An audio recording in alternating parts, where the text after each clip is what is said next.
এই চার্টের দিকে লক্ষ্য করুন এবং এখান থেকে প্রেডিকশন করুন এখান থেকে আপনি বাই করবেন নাকি সেল করবেন এবং যথাযথ কারণ আপনি কমেন্ট বক্সে বলুন। এতে করে আপনার ট্রেডিং স্কিল আরো ডেভেলপ হবে ইনশাআল্লাহ। Okay, time is start. 5 4 3 2 1 0। Okay, time is up. Let me explain. এটি একটি 4 ঘন্টা টাইম ফ্রেমের একটি ক্যান্ডেল। দেন এইখানে হচ্ছে ব্রেক অফ স্ট্রাকচার। কারণ আমরা দেখতে পাচ্ছি মার্কেটের বায়ার্স ডাউন সাইডে এবং সেই স্ট্রাকচার ব্রেক করেছে।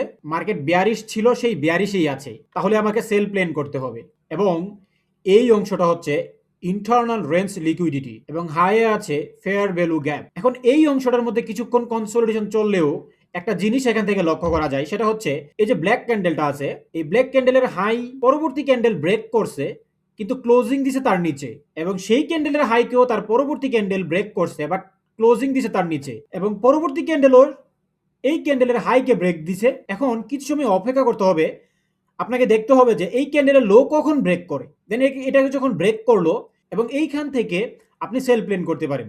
এসএল হচ্ছে হাই পয়েন্টে এবং টিপি হচ্ছে এক্সটার্নাল লিকুইডিটি পর্যন্ত।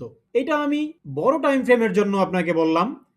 যখন আপনি ছোট টাইম ফ্রেমে ফিরে আসবেন, মার্কেটের এই সিচুয়েশনে আমি আপনাদেরকে লাইভ মার্কেটে দেখাই। এই ট্রেডটি নেওয়ার আগেই আমি আমার প্রাইভেট কমিউনিটিতে এই ট্রেডটি দিয়েছিলাম। আপনাদেরকে যদি একটু দেখাই, এই যে এখানে। ওকে, এটা আমি অ্যানালাইসিস করে আগেই দিয়েছিলাম। দেন মার্কেট কোথায় আসলো, আর বর্তমান মার্কেট কোথায় আছে সেটা তো এখন দেখতেই পাচ্ছেন। এই যে এখানে, এই হচ্ছে সেই চার্ট। এখানের যে লোটা আছে সেই লোটাকে ব্রেক করে মার্কেট উপরে উঠছে। দেন এখান থেকে ট্রেড, এটা হচ্ছে হায়ার টাইম ফ্রেমের জন্য। বাট আমি যদি আপনাকে 15 মিনিট চার্টে নিয়ে আসি, আপনি বড় টাইম ফ্রেমের বায়ার্স দেখবেন। বড় টাইম ফ্রেমের, আপনি বড় টাইম ফ্রেম থেকে তো ছোট টাইম ফ্রেমে আসতে হবে।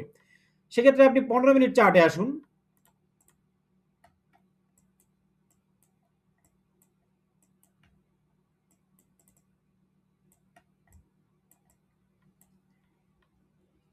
এই যে আমি এখানে জোনটা ড্র করছিলাম, লোটা, এই যে মার্কেট লোটা ব্রেক করার পর দেন এখানে উঠছে। আপনি এখান থেকে ট্রেড করুন, এবং বড় টাইম ফ্রেমে ট্রেড করতে হলে আপনাকে অবশ্যই এসএলটা এখানে দিতে হবে।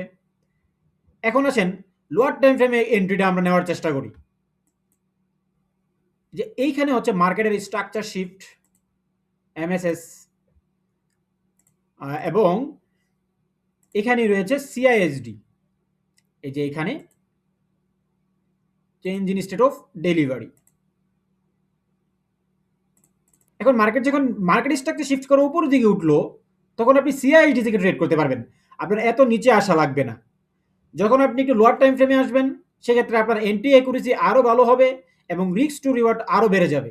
এখান থেকে আপনি ট্রেড করুন এবং এসএল দেন হাই পয়েন্টে target external liquidity. External liquidity এখানে একটা কনফার্মেশন আছে, যেটা হচ্ছে এখানে আপনি এসএমটি দেখবেন। এখানে স্মার্ট মানি টেকনিক, এসএমটি। ওকে ওকে, ভিডিও এই পর্যন্তই ছিল। আইসিটির অ্যাডভান্স জিনিস শিখতে আমার চ্যানেলকে ফলো দিয়ে রাখুন এবং আমার টেলিগ্রামে যুক্ত থাকুন, এবং কোনো সমস্যা হলে আমাকে অবশ্যই মেসেজ করুন। ওকে, আল্লাহ হাফেজ।